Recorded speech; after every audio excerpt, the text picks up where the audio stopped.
Mana tidaknya, banyak aktiviti penduduk tempatan yang dapat dilihat sepanjang menyusuri sungai yang kedua terpanjang di semenanjung Malaysia ini. Kru kami berkesempatan menaiki river cruise dan melihat sendiri apa yang ada di pesisiran Sungai Perak ini. Kepada kaki pancing, lokasi ini amat sesuai untuk koma. Nak tahu kenapa? Apa tidaknya, di sepanjang pesisiran sungai terdapat banyak pengusaha bot memberikan khidmat sewa untuk aktiviti memancing. Tambahan pula, di sini terkenal sebagai tempat tumpuan pemancing-pemancing udang galah. Malah ada juga yang berjaya pancing udang galah sehingga 8 kilogram tahu. Kolam ikan talapia merah pun ada ni Di sini, kita dapat melihat aktiviti rutin seharian penternak ikan air tawar. Boleh tengok package yang ada dekat sini.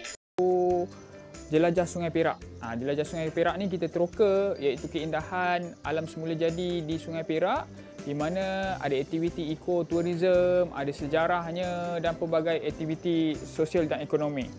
Selepas tu kita ada buat lawatan sambil belajar, biasanya pelajar sekolah dan universiti lah untuk trip-trip sekolah dan lawatan sambil belajar, sewa bot memancing, kelip-kelip pada waktu malam iaitu firefly, trip kajian sungai. Kita ada buat kajian di mana kita ada pergi ke dekat Bagan Datuk di sekitar kawasan Sungai Perak untuk mengkaji iaitu suatu kedalaman dan ekologi dia.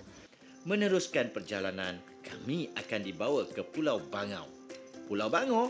Sabar. Belum sampai lagi, yuk. Bercerita lanjut tentang Pulau Bangau yang berkeluasan 6 hektar. Pemandu yang juga pengusaha river cruise memberitahu, pulau kecil ini merupakan habitat tetap burung-burung bangau dari pelbagai spesies dan beberapa jenis burung lain. Majoritinya burung bangau lah paling banyak di sini. Malah spesies yang belum pernah kita lihat pun ada. Jadi, tak heranlah pulau yang kini berusia 16 tahun dinamakan Pulau Bangau. Burung-burung bangau ini ada aktiviti sendiri. Bukan hanya duduk di tempat yang sama aja. Seperti manusia, burung-burung bangau akan keluar mencari makanan pada waktu pagi.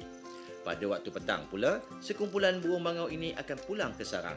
Ditambah dengan sesuana pemandangan petang yang menenangkan dan bangau yang berterbangan menjadikan pengalaman ke tempat ini sebagai suatu pengalaman yang tak Ada ekonomi di sekitar Teluk Intan ni, di mana bila pelancong datang, sektor perhotelan, rumah inap akan berkembang. Ramai yang akan datang kat sini untuk stay dekat sini. Lepas tu, restoran makanan dan kraft tangan juga akan jadi salah satu punca pendapatan di sekitar kawasan industri Teluk Intan ni.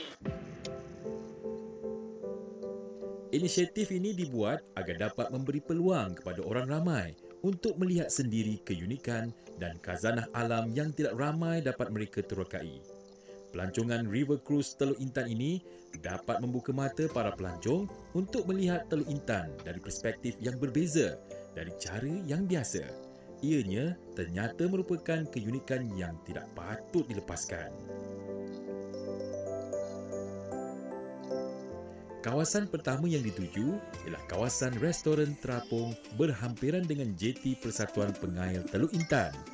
Di sini terdapat sangkar-sangkar udang galah yang menyimpan udang galah yang sudah dipancing atau membeli pada para pemancing lain untuk disimpan dan diternak sementara untuk dijual.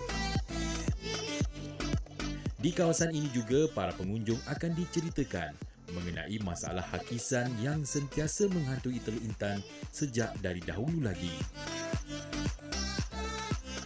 Setelah itu, para pengunjung akan dibawa melalui sebuah tokong Buddha antara yang terindah di Teluk Intan, iaitu East Dragon Sea Temple. Pulau Bangau mula menjadi tumpuan burung-burung sejak 3 tahun lalu. Untuk sampai ke Pulau Bangau, pengunjung perlu menaiki bot selama kira-kira 10 minit dari jeti yang terletak di Bandar Teluk Intan. Pulau Bangau ni istimewa, dia terletak di tengah-tengah sungai.